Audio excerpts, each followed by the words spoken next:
Hello medieval gaming enthusiasts, my name is AlzaboHD. In today's challenge video, we will journey from Siberia to Assyria and elevate an obscure culture and landless starting character to the heights of power. In Crusader Kings 3, the Assyrian culture and Nestorian religion is all but a footnote in history, but a wandering and exiled physician by the name of Yeshua lusts for something more. In this challenge video, we will step into the shoes of a lowborn Assyrian and journey across the steppes of Siberia as a no-province count. Yeshua's dream is to liberate his homeland, revive the Neo-Assyrian empire of antiquity, and conquer and raid his way across the entirety of Eurasia. And speaking of raiding, this video is sponsored by Raid Shadow Legends. Raid your way today and explore this online tactics-based RPG with millions of champion combinations that you can employ on dungeon runs, campaign battles, and PvP arena matches. More than 76 million people have downloaded Raid Shadow Legends and have logged over 12.5 billion hours in game, and have raided nearly 9 billion times. Personally, I enjoy the strategic turn-based combat, and the graphics are exceptional with unique battle scenes that reflect your spells and abilities. Raid is constantly updated, and this month there are 5 new champions that you can use to upgrade your raid. Become a Shadow Legend and download Raid today, which is available in the description box below or scannable via QR code. With these links, you gain access to the epic hero Chanoru, 200,000 silver, 1 XP boost, 1 energy refill, and an ancient shard so that you can summon a champion of your choice. These rewards are available for 30 days and show up here in your in-game mailbox. By 867, the Assyrian culture was under Abbasid occupation, with a disparate and distant diaspora forming the basis of their community. These physicians and theologians of Chaldean Christianity wandered the kingdoms of earth in exile and searched for sanctuary in any state that would employ them. It is from this humble background that a lowborn physician by the name of Yeshua found his way to the Siberian court of chieftain Kotsa. As leader of the far-flung Buryat tribe, Kotsa was in need of not only modern medicine but also spiritual guidance. This Siberian sovereign long questioned his shamanistic faith, and upon encountering the wandering Assyrian physician, readily converted to his native Nestorian Christianity. In gratitude for guiding him to eternal salvation, Chieftain Kotsa granted Yeshua a county of his own in the impoverished Kemilte region of Angara. With a population of 2 bears, several Siberian serfs, and a hovel for his home, Yeshua was far from his motherland of Mesopotamia. But he was gracious to his former liege for furnishing him a title of his own. This chosen Chaldean became the first Assyrian to own an independent fiefdom. It's now time to swap to his perspective and set about restoring the Nestorian faith and reasserting his forgotten nation against foreign domination. Yosef's first order of business was to secure the state from foreign domination. After all, there is strength in numbers, and the first act of Yeshua's reign was to swear fealty to Kagan Uzur of the Kyrgyz Khaganate. Our plebeian protagonist now found himself 5,000 kilometers from home, and only the Abbasid Caliphate and a dozen Central Asian kingdoms stood in the way of his homeland. On the bright side, his Assyrian culture boasts twice as many inventions as the neighboring Tingri tribes, and his religion, while rare in this part of the world, was easily enforced on his Siberian subjects. And speaking of subjects, it was about time to subjugate the surrounding Siberians. In 869 AD, Yeshua betrayed his former master and set about conquering the neighboring Nestorian nation of Toulon. Despite this blasphemy and madness, Chieftain Kotsa was in no position to contest the conquest, and, in 9 months, Yeshua annexed the area for Assyria. Concurrent with this capitulation, Countess Azina bore Yusef's son and heir, christened Mikhail I. This advent of Assyrian ascendancy placed Yeshua as the cultural head of his people, given that the Chaldean chief was the only independent ruler that hailed from the lands of Assur. In the following years, Yeshua sought to consolidate the power of his polity. He ordered his court chaplain to fabricate claims on the apostates among his fellow vassals. These heretics were summarily invaded and crusaded, and the counties of Kropat and Kada would never again cross their Assyrian boss. Even the city of Shidi was saved not a year later, a fitting name given the situation of the realm. You see, Yeshua now faced peasant and religious rebellions, and the stresses of statescraft were taking a toll. Sacramental wine soon flowed into the liver of our liege, and despite throwing frivolous feasts, he found little solace in his solitude, as his aggressive expansion afforded him few friends in the fiefdom.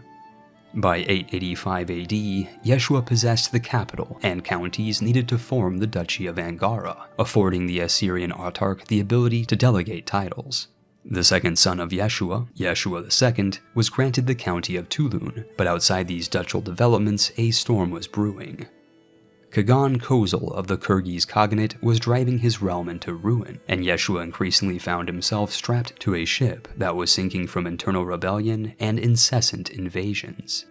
The only solution was to assassinate Kozal, and the duplicitous duke toppled his Tengri tyrant, leaving his liege's realm in the incapable infant hands of his child son Bulgair. Pressing his advantage, the Assyrian army expanded like a tumor throughout the realm, toppling tribes in an effort to become powerful enough to assert their independence. But while Yeshua's forces metastasized throughout the Kyrgyz Khaganate, a tumor of a different nature took hold. Yeshua had cancer, and in spite of his skill as a physician, was unable to perform on himself. He had his wife amputate his leg, and despite many thoughts and many prayers, succumbed to his sickness in 893 AD, leaving his war-torn realm in the hands of his 23-year-old son and heir, High Chieftain Mikhail. The realm was unfortunately shattered under secession, with Mikhail's brother Yeshua II inheriting the High Chiefdom of Eastern Sion. In order to unite the land of his father, the newly crowned High Chief would have to take sibling rivalry to the next level. Upon the eve of victory over the Khagan of Kargassia, he led his younger brother down the steps of his dungeon under the pretense of a toast to their victory. Inebriated and unconscious, Yeshua II was hammered literally and metaphorically into the depths of his brother's basement. It is often said burying a statue of St. Joseph in your yard increases your property value, but in Mikhail's case, the entombment of Yeshua II resulted in the reunification of his homeland. While the land itself was unified, the people and faith of his fiefdom were not.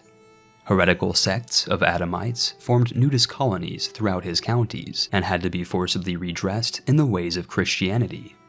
There were Siberian souls to be saved, and thus Mikhail embarked on a crusade of Christianization across Central Asia. These holy and humanitarian missions reached as far afield as Kazakhstan, but the constraints of the Kyrgyz Khaganate were becoming more readily apparent. The Assyrian Siberian exiles needed freedom, and in 902 AD, High Chieftain Mikhail took advantage of his liege's weakness to press for independence. After 30 years of kowtowing to the Kyrgyz, the Assyrians were now sovereign citizens and commemorated the occasion by renaming the ruling dynasty to House Yeshua. And much like Yeshua himself, his son sought to return to the land of Assur by any means possible. On the ashes of his conquests, Mikhail moved his capital to the inland shores of Lake Balkhash in 906 AD. This new heartland of the Assyrian state would come to be known as the Kingdom of New Nineveh and ushered in an age of Assyrian ascendancy. While it is said that war never changes, the geopolitical fortunes of Mikhail's realm certainly had, and it was time now to capitalize on the misfortune of his former overlord. While you might expect this to have been an honorable and just war, it took only 2 years for the Assyrian army to occupy the Kyrgyz capital and imprison the Khagan and his court. With no choice but to submit to his new Siberian Assyrian sovereign, Khagan Bulgar passed on his imperial title. From henceforth, Mikhail became formal emperor to the Assyrian exiles. This new era began a period of intense land consolidation, and members of the Yeshua dynasty were sent into the newly conquered lands to settle and proselytize their Nestorian faith. But some Siberians did not seek eternal salvation, and were promptly stripped of their titles and summarily executed. To make matters worse, the nuisance of the Never-Nudes had returned, but luckily Mikhail's brother Chamanai was not adamant about his new faith. Mikhail, on the other hand, was adamant in his quest to reclaim Assyria, and lacking the proximity needed to declare war on the Radi Caliphate, compromised on conquering the entirety of Persia. The Assyrian army now crossed the Caspian Sea and laid siege to the Sunni Safarid state. In the space of 3 years, Yeshua's forces annihilated any and all resistance, ultimately culminating in the capture of the crown prince inside the conquered capital of Zoranj. Mikhail now held sway over the splintered polity of Persia and quickly set about liberating Isfahan, the Duchy of Davon, the Duchy of Khuzestan, and the Emirate of Yazd. At this point, it was readily apparent to the Assyrian autarch that he needed to instill a new faith over his heterogeneous holdings. Mikhail heralded in an era of reformation and carefully constructed the Neo-Nestorian faith. This newly established Nestorian church would drop all pretenses of peaceful proliferation, instead opting for tenets that underlined a pursuit of power, forced communion, and arming the priesthood for the coming crusades. This returned the fundamental ideals of Assyrian antiquity and placed the High King as temporal patriarch of his polity, but not everyone was eager to convert. Hordes of heretical Siberians and Iranians declared independence and were promptly converted to death at sword point. Even worse, the Adamite heresy claimed Queen Korjan's clothing. This undressed stress was too much to bear, and in 951 AD, the Patriarch of Assyria crossed into heaven, leaving his kingdom in the hands of his son and simultaneous brother-in-law, Dikla the Drunkard. Taking a bite from his biscuit, Dikla was now crowned High King of the Assyrian exiles, and possessed a mass rivaling that of the empire he governed. A gluttonous and obese man, Dikla's adulterous, alcoholic, and incestuous nature had riddled his husk with venereal disease, which he shared with all of his family. Perhaps unsurprisingly, Dikla's depraved nature made him a subject of ridicule, with which his subjects used as a pretense to overthrow him. Sensing weakness, neighboring kings and queens circled the Dikla domain with the voracity of vultures, and soon the High King was forced to surrender territories lest he fight a multi-front war. While an ever-increasing amount of vassals demanded their independence, Dikla was able to lose some weight, which he promptly regained. The rate of desertion among his subjects was growing larger than Dikla's waistline, but the High King wasted no time in pacifying the pretenders. After 6 long years, it was all over, and it only cost the lives of a few dozen thousand. In an effort to solidify his decade of disastrous misrule, Dikla forcibly relocated his court to the ancestral capital of Persia, which he promptly renamed Neo-Assyrian. From House Yeshua's new capital, war was promptly proclaimed against the Persian pretenders of the land, and though hard fought, Dikla the Drunkard prevailed in the space of 3 years. Unfortunately, this stain on the Yeshua family name could not accept the things he could not change, and after drunkenly leading his men into direct combat, yet again promptly died from cirrhosis. None of his children mourned his passing, since they were dead themselves, and the High Kingdom thus passed to his angsty and teenaged grandson, Yosef the Younger. Despite his young age, Yosef was an exceptionally skilled diplomat who had mastered the art of statescraft. He successfully resolved the inebriated invasions of his father, and, as head of the new Neo-Nestorian faith, held the power to deny or approve every divorce proceeding in the empire. After the decade of decadent rule at the hands of his father, the Assyrian realm faced constant rebellions throughout Persia and Siberia, but Yosef was prepared. In order to accrue more alliances for Assyria, he had his sister's husband assassinated and promptly traded her in for a lord that hailed from a more powerful polity. Over the course of 3 years, our manipulative monarch captured partisans across the nation and gave them no quarter, opting to banish their souls instead into purgatory. For Yosef, it was better to be feared than loved, and this man of steel succeeded in cowing his Buddhist and Buryat subjects into submission. With the souls of the separatists now banished from the mortal plane, Yosef set about consolidating his empire. His realm now stood on the frontier of ancient Assyria itself, and accordingly he decreed that his people were no longer exiles. After more than 1,500 years of foreign domination, the Neo-Assyrian Empire was proclaimed from the capital at Neo-Assyrian. The Assyrian army was then ordered to invade, occupy, and annex Kurdistan, peshmerged the people from their land, and prepared their infantry for the liberation of their homeland. Meanwhile, at court, Yosef was at work with radical reforms to modernize his state. his people were no longer a disparate diaspora, and as such, the tribal government of his ancestors was cast aside in favor of the feudal institution. This advent of increased centralization resulted in the forced conversion, imprisonment, and title revocations of all of the holdings of the realm's heathens and heretics, which were in turn granted to members of House Yeshua. This nascent nepotism manifested in his dynasty, pushing the frontier further and further westwards, and while our ally, Lahada Chachandra of the Ladaha Chachandrid Raj begged for help, Yosef was busy allying more relevant realms. He married his son Adlai off to the Byzantine princess Athanasia, and now Rome itself aided the Assyrians in cleansing the lands of heretics, heathens, and Kurdish counts.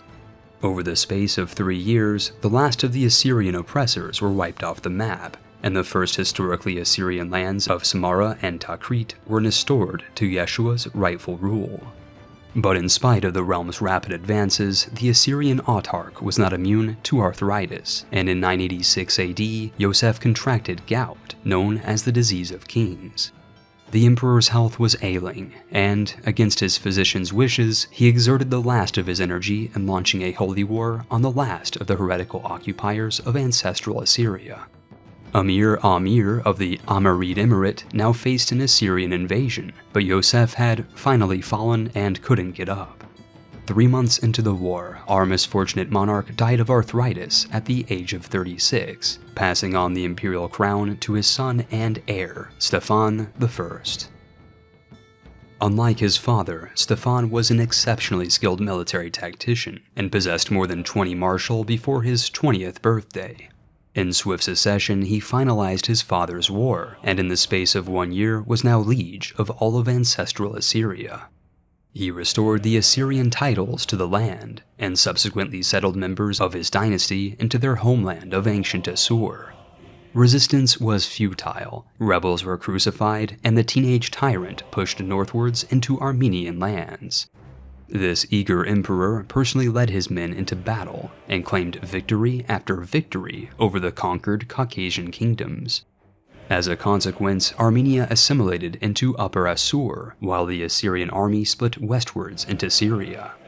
Kingdom after kingdom fell to imperial control, and any aspirations of independence were crushed by his Chaldean crusaders. Back in the Patriarch's palace, however, the Count of Shidi slithered into the window of his bedroom and tried to seduce his sleeping spouse. With the pervert imprisoned, Stefan returned to the battlefield and ordered the invasion of the Kingdom of Mesopotamia in 1001 AD. Our pious protagonist convinced the nominally Christian court of the Byzantine emperor to aid his invasion, pragmatically using the Roman legions as a meat shield against the Arab armies. While Yeshua dropped banners over Baghdad, he also sought to produce gigantic progeny, an irony, considering that his son and heir was married to the dwarven princess Margarita of Byzantium in order to maintain the Roman alliance. In the space of 4 years, Baghdad was burned in righteous fire, and Lower Assyria was yet again restored to the expanding Neo-Nestorian Patriarchate. And speaking of patriarchy, Stefan's subjugation of Upper Syria afforded him the holy sites needed to form the temporal title of Patriarch, and who said a prophet can't pull a prophet. Indulgences soon flowed freely into the court's coffers, and the stewards of Stefan collected and embezzled funds from the plentiful progeny of the crown prince. But success breeds jealousy, and in Stefan's situation, that could only mean an attempt on his life. According to family tradition, he could only suspect that his sibling sister Chanina was plotting against him. The muscle-bound monarch challenged his frail sister to a duel, and though heavily beaten, she refused to bend to the patriarchy. Amina attempted an assassination against the Assyrian emperor in 1013 AD, but the sweet embrace of a swift execution was far too merciful a sentence for the conspiring countess. Instead, Stefan invited her to his court on the pretense of amnesty, then promptly imprisoned her. Having never seen eye to eye on her duplicity, Stefan then ripped out her eyes, then forcibly married her to a count with venereal disease. Dikla had always said that caring is sharing, and soon Amina succumbed to the lover's pox of her state-sanctioned marriage, ultimately ridding the realm of any overt threat to Emperor Stefan's power. With his ever-increasing wealth of indulgences and extortions, Stefan now held the wealth needed to mount a crusade against the Sunni sovereigns of Syria. In little more than a year, the Saracens were swept from their lands, and Stefan granted the kingdom to his half-Byzantine son and heir, Talia I. This child of Assyrian blood and Byzantine nobility possessed claims on Constantinople itself, and, sensing an opportunity, Imperial Assyria declared war using Talia's claim. This invasion of the home of heretical Orthodox Christianity was a massive undertaking, and necessitated the naval transport of over 12,000 troops across the Straits of the Bosphorus. Concurrent with the invasion of Constantinople, the Eastern Roman court was experiencing a civil war that tied up their forces in Asia Minor. The capital city of Constantine was defenseless and was consequently conquered, and holdings across Hellas fell one by one to the Chaldean Crusaders. With the race erased and the queen's court captive, the former Empress Valeria was vanquished and vacated of her office in 1023 AD, leaving the largest medieval empire in history at the hands of Stefan's son, and firmly in the control of House Yeshua. In 1023 AD, House Yeshua was in control of Byzantium, and the newly coronated emperor Talia I was crowned as sovereign of the Western Assyrian Empire. At the helm of the two most powerful empires in the world, the Yeshua dynasty now controlled more than a quarter of the known universe, and spanned from Serbia to Siberia. The immensely powerful progeny of Yeshua I had over 180 living members, and 10 cadet branches that boasted 2 emperors and 7 kings and queens. In terms of administration, Stefan had the constituent kingdoms of the Neo-Assyrian Empire renamed to reflect Assyrian assimilation, which resulted in the near-universal practice of the Neo-Nestorian faith, itself the second largest religious denomination in the world, and followed by over 220 counties. The Assyrian culture, once little more than 2 or 3 desert provinces, now spread resurgently throughout Eurasia. Large swaths of Central Asian lands were now Assyrian kingdoms, and the proud people of Persia were long since Iran off of their lands. Further abroad, a large Khabarite Khazaria formed a natural border with our holdings, while an independent Finland, Taltoist Moravia, Sunni Sicily, powerful Pisa, and Scottish Norse Britannia rounded out the relevant remaining states. But in the heart of the Holy See and the home of Christianity, the seat of papal power was in danger, and the Catholic faith now faced extinction at the hands of Norse, Muslim, pagan, and the soon-to-come Neo-Nestorian liberators that would save Christendom by abolishing the papacy and restoring the schism under the Neo-Nestorian Patriarchate. Before ending the video, I'd like to thank you for watching this far and supporting the YouTube algorithm.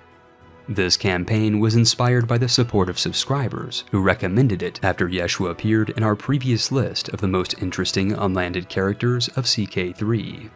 I try to read all of my comments, and the best way to recommend a campaign is to let me know in the comments section below. If you are not subscribed and you've made it this far, I recommend claiming this channel's subscription box or liking the video. These actions are free and immensely help the growth of the channel. This video was also made in partnership with Raid Shadow Legends, and if you'd like to learn more, I invite you to check out the link in the description box below. But if you want to boost relations even more, you could consider donating to our Patreon, buying games through our Nexus store, or donating basic attention tokens to AlzaboHD through the Brave browser. You should also stay tuned for the upcoming horse-only challenge video, and without further ado, it's time to roll the credits.